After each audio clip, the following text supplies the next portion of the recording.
Filecoin Green Meetup. We have a bunch of really cool updates to share, both from the Filecoin Green team and about the Sustainable Blockchain Summit, and from two really great projects in the ecosystem. So I'm going to start out with those updates. Then we're going to hear from John Goodstruck from biotara.earth, and some of the really great progress that they've been making in working with indigenous groups in order to produce Brazil nut oil in Suriname. Then we're going to be talking to or listening to Thalita and Davi talk about Gaia Green Tech, which is doing some amazing work tracking electronics recycling in Brazil and building Web3 native solutions in order to allow people to see where e-waste is going and build a circular economy. So first thing I have to update everyone about is the Sustainable Blockchain Summit, which is going to be happening on April 13th in Boston. This is going to be right after the MIT Energy Conference. And it's going to be an amazing event in downtown Boston. Please go to sbs.tech if you want to learn more about it, or get tickets, or to join the hackathon. I guess on that hackathon note, the hackathon has been running for more than a month now. If you have any questions about it, feel free to drop them in the chat. Orion, who runs the hackathon, is, I believe, on the call and can answer anything you have in mind. We have 400 people participating in the hackathon right now, which is pretty awesome. They're all building Web3 native tools at this intersection between sustainability and Web3. Some of the hackathon challenges use our tools, so CO2.storage, which I'm going to talk about in a minute. Some of them use data from the Climate Collective and from Hyphen, tracking things like methane emissions over Europe and the rest of the world. Some of them use tools from Era and HBAR called I think someone's on someone have your Marcus, if you can thing off, that'd be great. Awesome. And so people are hacking on all sorts of different challenges here. If you want to join, there's about a week left, a little less than a week left. If you have interest in building any of these Web3 native tools for sustainability, there's a ton of different things you can build. If you also don't code, if you're just interested in this intersection between Web3 and sustainability, there are some no code or low code solutions or challenges for you. Things like just looking at methodologies and building schemas for those methodologies that can be used by the Guardian. So that's what's going on in the hackathon. And among the things that we're going to be doing at the Sustainable Blockchain Summit are the hackathon finale. So some of the really great speakers who are going to be speaking at Sustainable Blockchain Summit, who we've just confirmed or are in the process of confirming: Sam Flanagan from the Boys Club, Gregory from Regen Network, Christine from Zumo, Gloria from Supermodular, Nirvan from the Climate Collective, Maria from Concordium, Jason J, who's the head of the MIT Sustainability Initiative, Wes from HBAR Foundation, John from Toucan, Boone from Blockchain Labs, and Isha from the Celo Foundation. There are going to be a ton of other people who are also going to join us. Among the supporters that are going to be there, right? They're going to be representatives from a ton of different groups, right? Including the UNFCCC, the MIT Energy Club, and all of these great sponsors. And so some of the panels and topics of the discussion that we're going to have are firstly land and refi. So we're going to be talking about this intersection between refi and the actual land being stewarded by these projects. We're going to talk about ESG and refi. So much of the investment into this space is being driven by corporate targets for things like becoming net zero as a company. So we're going to be talking about how ESG frameworks can drive capital and investment into refi projects and Web3 native carbon offsets or renewable energy targets, or things like circular economy and e-waste management. We're also going to be talking about pathways to net zero. So there's going to be a demonstration by the Sustainability Initiative of something that they call En-ROADS, which is a model of global pathways to net zero. So if you reforest or afforest or protect trees or shut down fossil fuel extraction, what are different things that we can do globally, and how does that affect our global net zero pathway? Then we're going to be talking about renewable energy. We're going to be talking about producing renewable energy for Web3 systems, and we're going to be talking about using Web3 systems to track renewable energy and make what's called scope 2 emissions claims, so emissions associated with electricity use. Then we're going to talk about, like I said, we're going to have the finale for the hackathon that's been going on, which I think is going to be a great event near the end of the day, where we're going to hear from some of the people who have been hacking on some of these different challenge statements and announce the hackathon winners. The next thing I want to talk about was documentation for CO2.storage. So if you go to green.gitbook.io, a lot of great people who know how to use a microphone here. It's a lot of fun. If you go to filecoingreen.gitbook.io, there's a ton of new documentation. As you can see here, if you click on CO2 storage docs, there's a ton of new documentation about what CO2.storage is and how to use it. So, some examples are the data model tab, so showing how CO2.storage keeps track of types, how to set up your API and your environment file if you want to use the JavaScript API for using CO2.storage. There are examples showing how to search for assets in CO2.storage, how to create them, how to download new data. There's a section showing you how to build a React web app that uses CO2.storage, and a lot more examples here.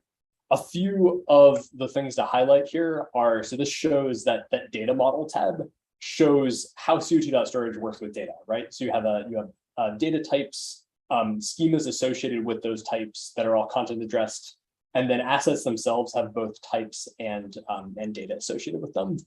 If you are interested in permissions, so allowing your scripts to actually interact with CO2.storage and get things done, this setting up the CLI tab has examples of how to actually set up your environment file, which is something that a bunch of people in the hackathon have asked about.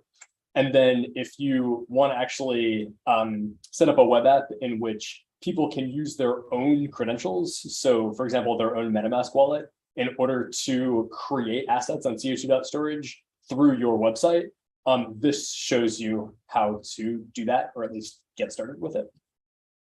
So yeah, a ton of really great stuff going on. And now we are going to get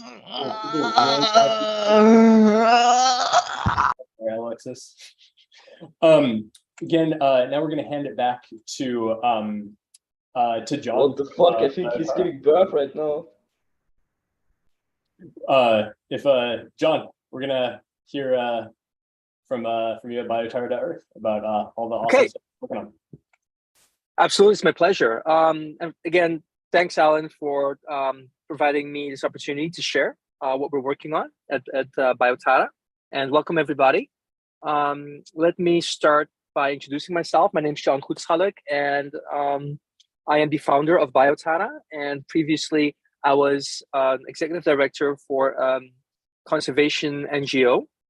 And what I've been doing for the last couple of months is actually taking what I've learned there and bringing it into the private sector and working with, among others, Alan, to integrate Web3 functionality into the business concept. So let me start by stating that I live in Suriname, which is a very small country on the northeast coast of South America, but it also just happens to be the greenest country on earth, most forested. We have over 93% forest cover, 93%. So we are carbon negative, we are biodiversity rich, and we are one of the last places on earth where the ecosystems are still fully functional. And it's my mission in life to keep it that way. That's what I've been working on for the last 12 plus years, and it's what I've dedicated my life to. Now, one of the things I've learned is that to me at least, one of the things that I've seen is that one of the absolute most effective ways to protect forests and ecosystems is by creating livelihoods that are in balance with those ecosystems. Because it's the stewards of those forests that look over them every day. And sadly, if they have to cut them down to feed their children, that's what they're going to do. There's really no other way to say it. But when you enable and empower these communities with sustainable livelihoods that are in a balance with nature, then it works out really well. And I actually saw this working in this very small indigenous village in Suriname called Alapadu, where me and the team I was leading at the time built this Brazil nut processing plant and helped the community set up this company, which is owned by the community. And at the same time, it is protecting 235,000 hectares because of the conservation agreement linked to that factory and that business. That 235,000 hectares is absorbing 191,000 tons a year. All wildlife trafficking has stopped in that region and gold mining has been prevented. And what's made all that possible is that the community income has increased by 150% and the employment rate is up by 87%. So this works. Creating jobs helps ensure the protection of nature. So after having set that one up, I said, okay, so what else can I do? How else can I contribute to saving my country? How can I take this bright spot that we've created?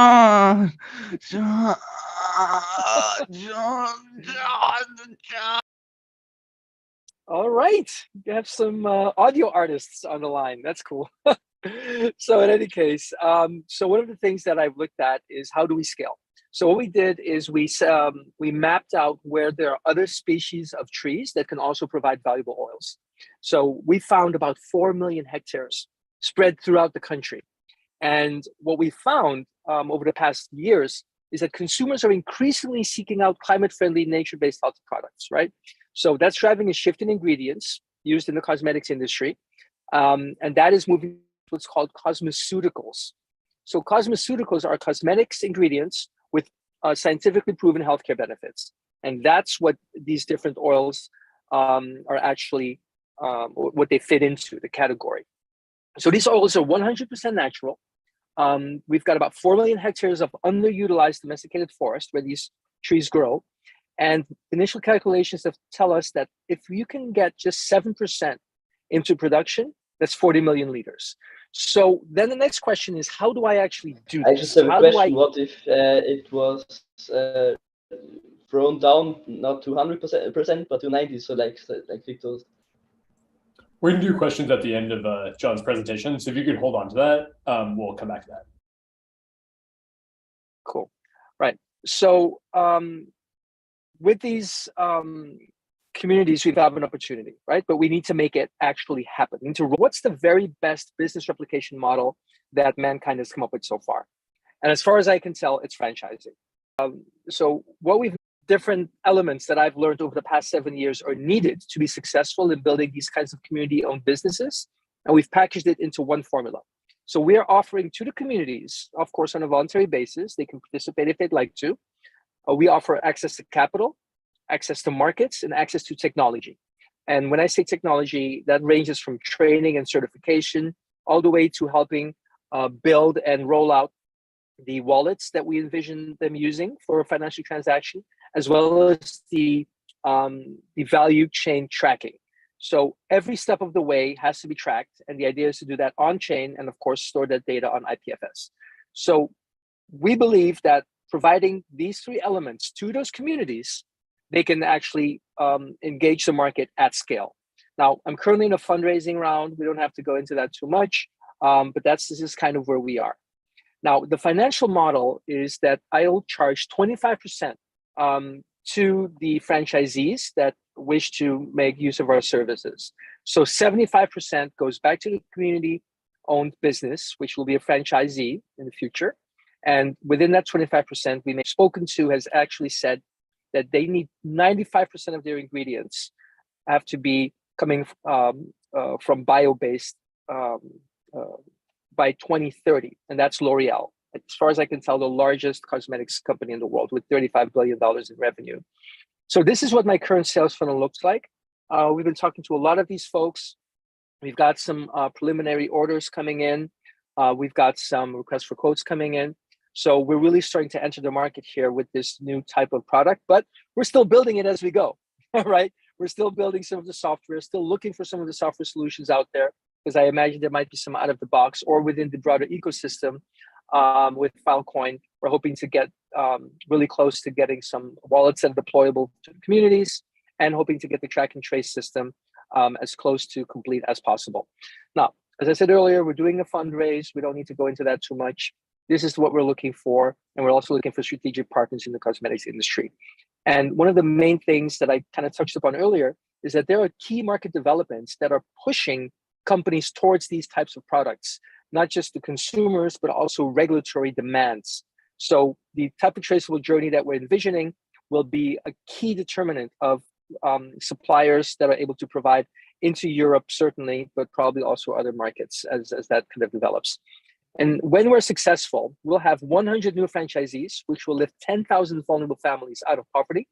We will have protected 4 million hectares, and those 4 million hectares will be sequestering 3.2 million tons of CO2 every year, which is the equivalent of keeping 1 million cars off the road. This is a team that's going to make it happen. And really what we're looking for is partners to generate healthy value. And that's how we do it. The end. Amazing. Thank you, John. Or the beginning, or the start. Yeah, no, that was great. You know, I think like this point, right, that people don't want to deforest, right? But if they have to if they have to choose between feeding their families and cutting down trees, versus not feeding their families, like they're gonna choose to deforest, right? And you know, being able to give people pathways, right, to make a living and protect nature, I think is like entirely what the name of the game is, right? If people have questions, feel free to drop them in the chat, either in Zoom or in the YouTube chat. We're looking at both of those. I actually didn't know about that EU ban on deforestation linked goods. I put a link to a Guardian article there. Do you want to talk a little more about that and like kind of what that means for the world? Oh yeah, absolutely. So as part of the Green Package, I believe, or the Green Deal, the EU Green Deal, the EU Parliament in December of last year passed legislation that actually bans commodities that you cannot prove are not linked to deforestation. Bro, so this fucking shit ending, man? Framing it very carefully here because there's a reverse burden of proof. So when you bring in a product, you have to prove that it's not linked to any kind of deforestation, as opposed to the other way around. So the default is it's linked to deforestation. Prove to me it's not. And that's where I believe blockchain comes in, right? An immutable record that's publicly accessible and transparent that we can actually show every step of the way. And we could also take the broader view, looking at the area, and then, of course, making sure that everything's stored neatly in a decentralized manner. I think that the like reverse burden of proof, super important. Makes a lot of sense and is really cool, right? And you can like very much see how that really is kind of calling out for refi type solutions, right? And being able to, like you're saying, like really show like the prominence of different products as they move through a supply chain, and allow you to prove that. Yeah. Right. So one of the things I touched upon it there is a lot of the palm oil, for example, that's used in cosmetics and food comes from places that have been deforested and then been turned into monocultures. So we know that a lot of those supply nodes are going to break off or going to no longer be accessible for EU products, certainly. So that's why we're in such a hurry to get to market, to make sure that we can be there and offer these solutions to these companies, because these companies have pledged as well. And they're going to just need these products to keep servicing their consumer base. You gave me a sample in January when I saw you. So yeah, that's right. Oil, so you can scan the back and see the provenance of it. What I think one of the things people are wondering about, right, is like, you said sort of in general cosmetics and food and stuff, but like what should I use this for? Or like, do I find Brazil nut, like, do I come into products in my daily life that use Brazil nut oil? Like, I'm fairly certain you do. So Brazil nut oil is used in some of the better cosmetics or personal care ingredients like shampoo, lip balm, because Brazil nut oil is incredibly, how do you explain that? It's like it's got a lot of antioxidants, and it's got a lot of selenium in there, which is also a really important part of what our body needs. So in terms of minerals, so there's companies like Weleda, Schwarzkopf, Dove that are already using Brazil nut oil. They've been doing it for decades now. You look at companies that have even built their entire brand on it, like Natura, and to some extent the Body Shop. So Brazil nut oil, the way I gave it to you pure, you will seldomly find that. You will seldomly find the real pure Brazil nut oil. It's usually processed into different products, like I said, shampoos, conditioners, lip balms, facial creams, you name it.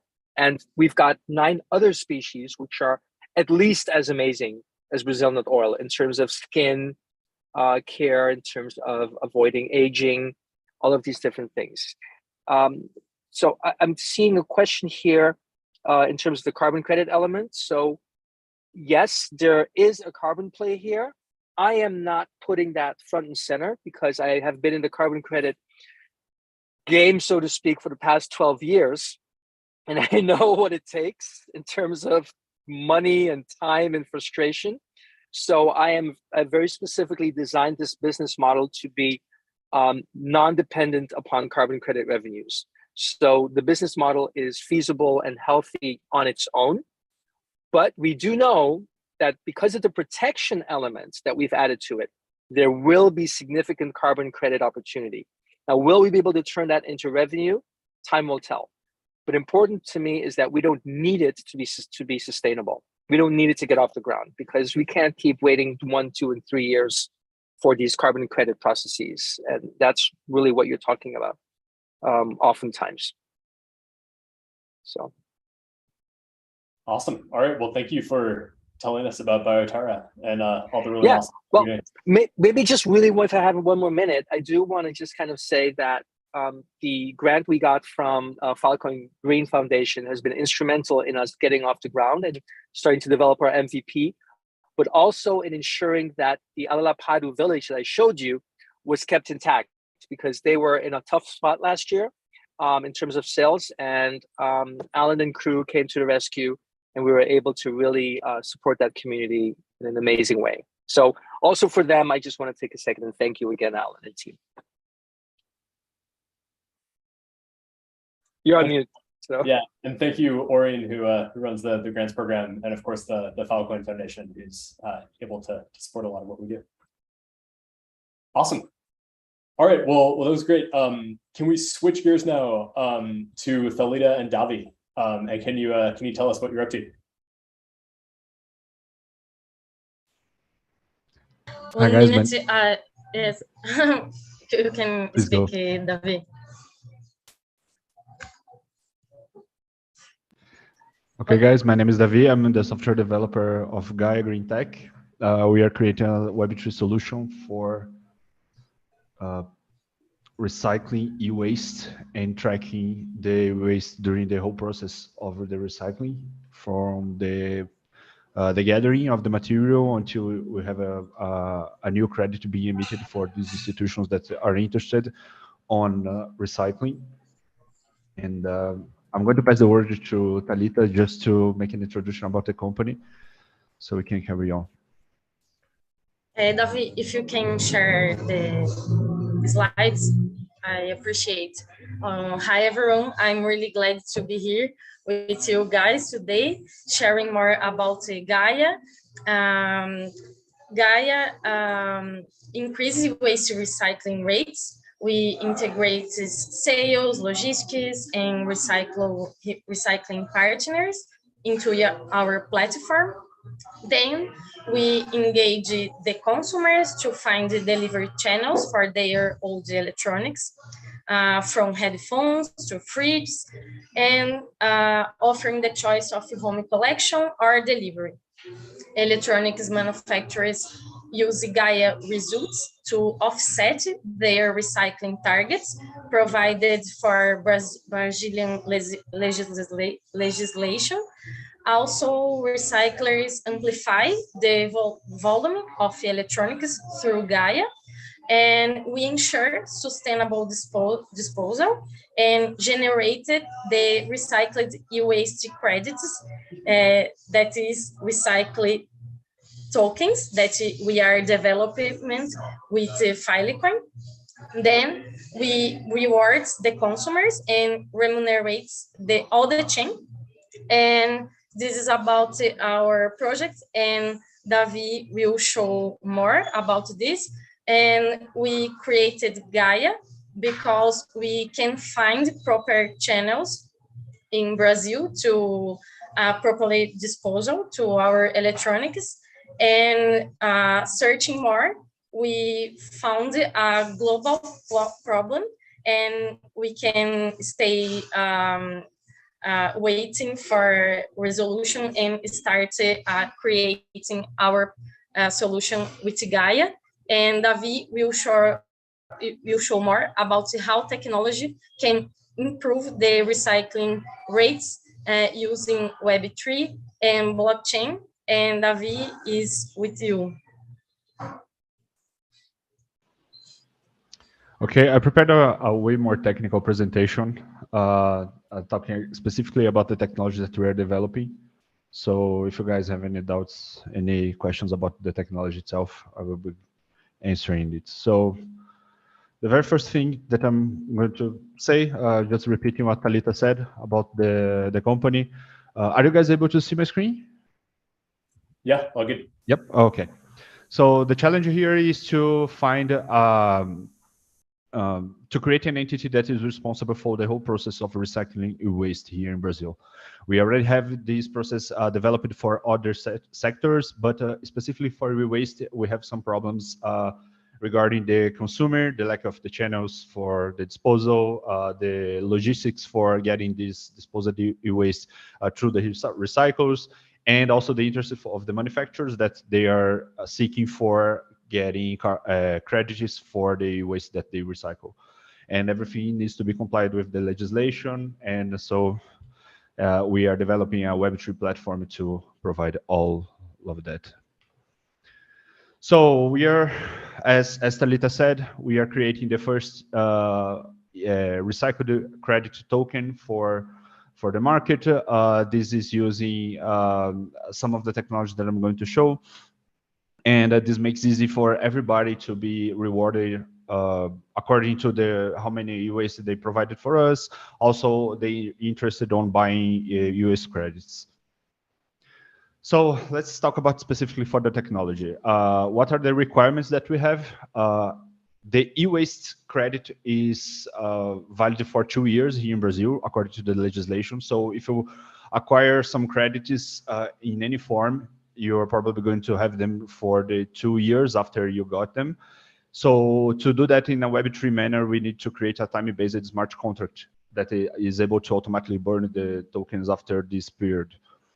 Also, they require some legal documents to be provided as well with the credits. So also using the NFT that we already know how it works and how you consume that to provide some legal documents. Also, one of the requirements that is different from other Web3 products is that some of the documents require a legally valid signature to be allowed to be counted as a e-waste credit. So we provide also an authentication system that is integrated with our official government authentication system. And this provides us the legal requirements that we have. So also we have the figures of the external validators for these credits. It's important for the industry that we provide this infrastructure for outsiders to be able to check the documents and see if everything is according to the legislation, because the legal system already envisions these personalities, but there is no practical way that these people all really join the system today. And this way we can make the same figure of miners for common cryptocurrencies. We can create independent auditors for those documents, and anyway, providing all of the infrastructure regarding for the legislation. Also, most of the credits are bought by UTC directly with the sellers. So this is another major problem that we are facing, because recyclers have a very small institution that represents them and it's very hard for them to find exactly how much the credit costs, because there is a lack of liquidity, and it's very hard for them to have a market price for these e-waste credits. So by providing the Web3 solution, it's easy for us. If we have the liquidity, it's easy for us to determine the price. And what we are using about the technology for the smart-based, the time-based contract, we are using Chainlink oracles for determining how long the token will be valid for. For the metadata, we are using Filecoin, the common metadata storage for NFTs, and also the documents that we are need to provide it. For the authentication, we use a GovBear. It's the authentication mechanism that the government uses to sign the documents officially. And what we are creating is the last part, the independent auditors, the broker, and finding the liquidity pools for other recyclers to be provided for the companies and the manufacturers that are seeking for e-waste credit. So our time, we already passed for a lot of the validation parts for this technology. We already have some of the legal structure that's missing. It's something that takes a bit more time for us to solve. Also, we are seeking the payment integration with fiduciary coins, not only cryptocurrencies, to make it easy for the companies to acquire those coins directly. And we are also having some legal issues to define exactly how much we are going to charge and find a payment provider. We have some legalism in Brazil that prevent everybody to turn themselves into a financial institution. So we need to take care exactly how we are going to proceed with that payment. And we are at the point that we are seeking to do the very first end-to-end transaction with all the documents and getting out of the test net for the blockchains that we are using and stuff like that.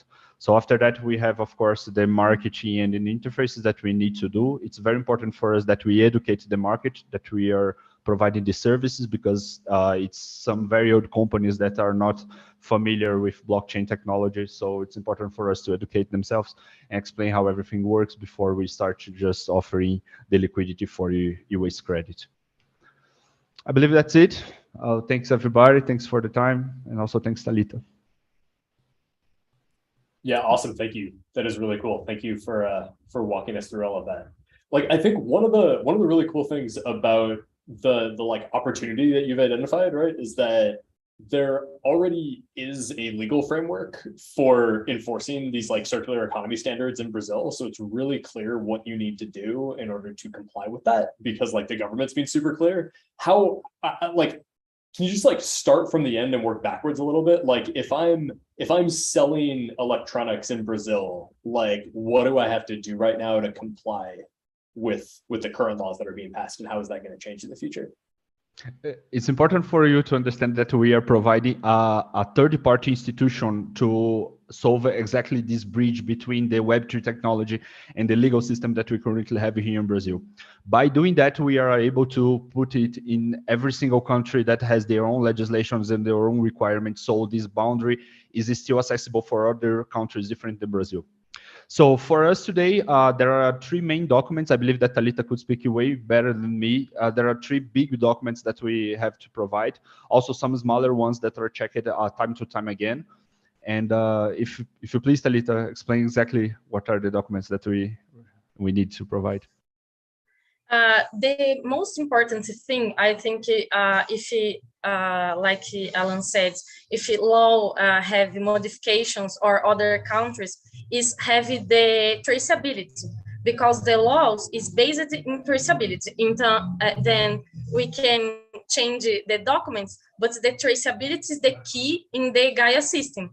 Then if we change the documents, the traceability is here, but we will upload other documents. Then we have an end-to-end solution, because we bring the electronics customers and delivers at recyclers. Then we close the loop and have the all information of all entire chain is our way to work, and we can spread of other countries in this model with a little adaptations. That's really cool. And so that's sort of the like specifically, like there's a set of documents I need to like submit. What do I like? like if I sell like 100 tons of electronics in Brazil, my understanding is there's like a certain number of tons I need to recycle, and that amount is going to go up over time. That's sort of how it's set up right now. So it's like I have to sell like if I sell 100 tons, like I have to recycle or like cause to be recycled like 15 tons or something is like Precisely. Roughly. It's yeah. And then it's like yes, have a percentage about the electronics sold in 2018 is the base number, and the rates will increase until 17 until 2025. Then we will increase, trying to get 100%. Awesome. That's really neat. And so that's like a way of, I think that's a really clear need, right? Where because there's this existing legal framework that like requires a lot of really small scale coordination, right? Like dealing with like individual people's like phones and appliances and whatever is like, that's a hard like logistical challenge, right? So it's like, it's easy to kind of see how this is a really good target for taking a Web3 system and like applying it to this problem. If people have other questions, like feel free to drop them in the chat too.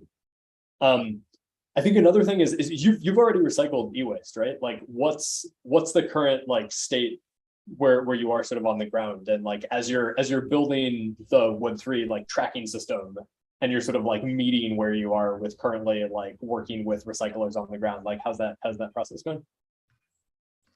We recycled 25 tons at now, and we are having a really good numbers, because when we compare with the other big companies that is trying to start the consumer collecting, Gaia in one small city is doing the same at the logistics campaigns. Then some big companies is calling Gaia to help them to increase their numbers. I think that the transparency, the kind of communication that we adopted is engaging a lot of people when we compare with the other solutions. That's really cool. How does this work like from the point of view of a consumer? So if I have a phone that's, you know, old, right, and I'm gonna replace it, like how do I interface with what you're doing? So for now, we are currently not working directly with the consumer. The idea of having some electronics at home and disposing them and receiving the credits seems to be kind of obvious for us, but we need to solve the logistics, and the next part provided the liquidity for people to buy those credits. So that is a balance that we need to do, and we are opting for focusing more on people buying the credit and selling the credit online to provide the liquidity. Then after, we are going to provide the rewards for those who want to dispose their electronic devices in a correct place and stuff that makes them able to be recycled. So it's just an opting for the road, because we had this thought before that, okay, we might start by rewarding the consumers, but if we do not provide the liquidity for those tokens to be sold, they're probably going to crunch in price. So if somebody has some mobile phone at home and there is no one on the other side that is interested in buying that phone for the amount of credits they're going to be pushing, there is no interest in us to start by their point of view, you know? So I'm also wondering about the role that liquidity pools play in this, and I wanna like take this pretty big picture framing, right? Which is like a lot of these market-based mechanisms for sustainability, like I think they often work really well when they're pretty narrowly focused, right? So like things like or you know, a lot of like collective action around sustainability in general like has this property, right? Like combating like the ozone hole or acid rain, right? Have these like really narrowly scoped missions. And I think renewable energy sort of falls into that more narrowly scoped area. Carbon offsets, right? They're like not super narrowly scoped. And I think that's a lot of the problems with them is people have different goals and it's not always clear how to weigh those goals against each other, and that introduces a lot of complexity into the system that can like cause problems, right? And then like on the biodiversity market side, no one's really sure how those markets are going to be designed yet, but there's the potential to make them very broadly scoped in a way that I think, like me and a lot of other people, are concerned about, that if they're too broad, it's going to cause a problem, right? But so like with electronics recycling, so the idea is like you're making a certain weight of electronics sold in Brazil fungible with a certain weight of electronics recycled in Brazil, right? So like that's the scope of the liquidity, right? Can you like explain that a little more? And the idea here is to remove the in Brazil part in the next couple of years, to be able to provide for some credit that is recycled anywhere in the world, but sold in the same platform. So it's the same token. The price will be stipulated on exactly the same balance, and people will be able to, buy credits from even other countries. But before we are reaching that point, we are trying to be extremely precise regarding the legislation here in Brazil, because the legislation here, despite of being very complex, and not a complex in a way that it's hard to be applied, but it's not applied at all most of the times. Most of the entities that the legislation provision, they do not even exist right now. They do not appear anywhere. There is nobody providing that service. So we are trying to do what the legislation says right now. And after we do that in a perfect way, that the government say, okay, we are good to go, even decided that we are the official way to be providing and counting these e-waste credits.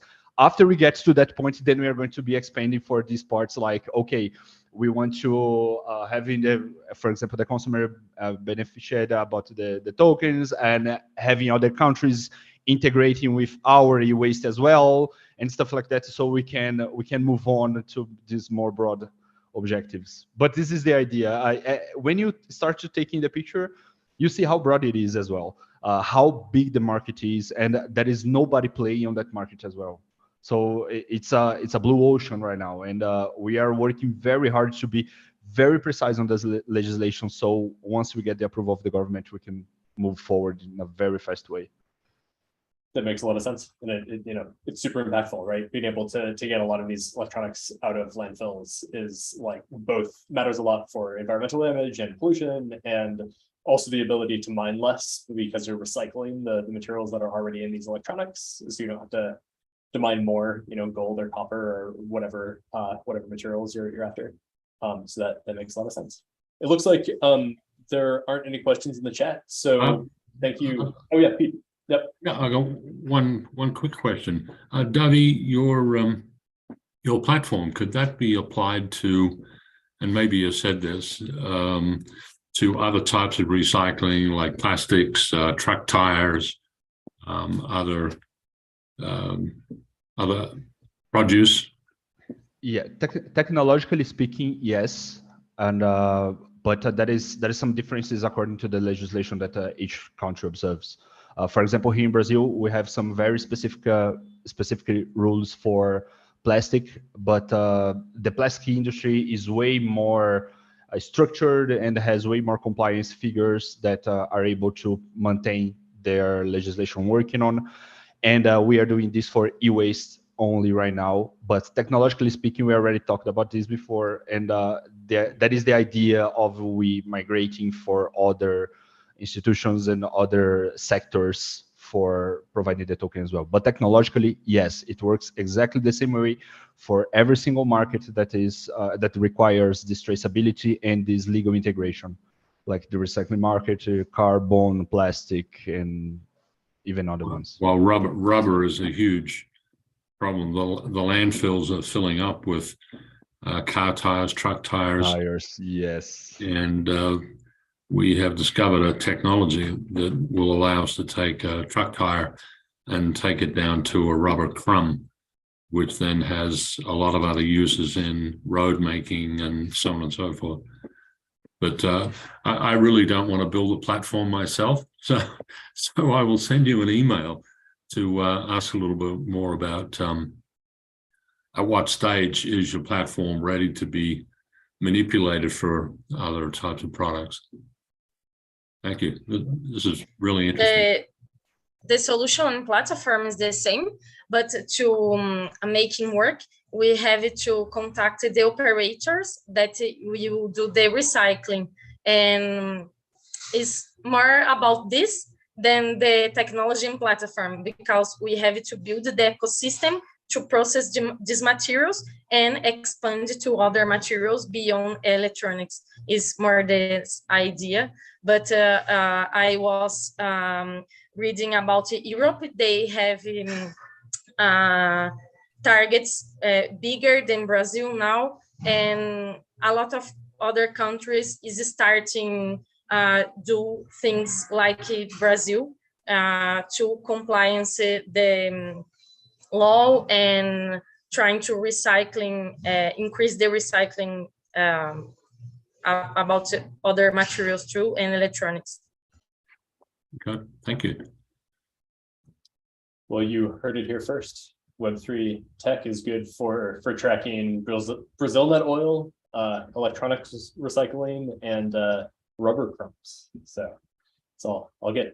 Thank you everyone for coming to our March meetup. I think we're going to turn the YouTube streaming off in a second, and a few of us will just hang around in the Zoom chat in case anyone wants to have any other conversations.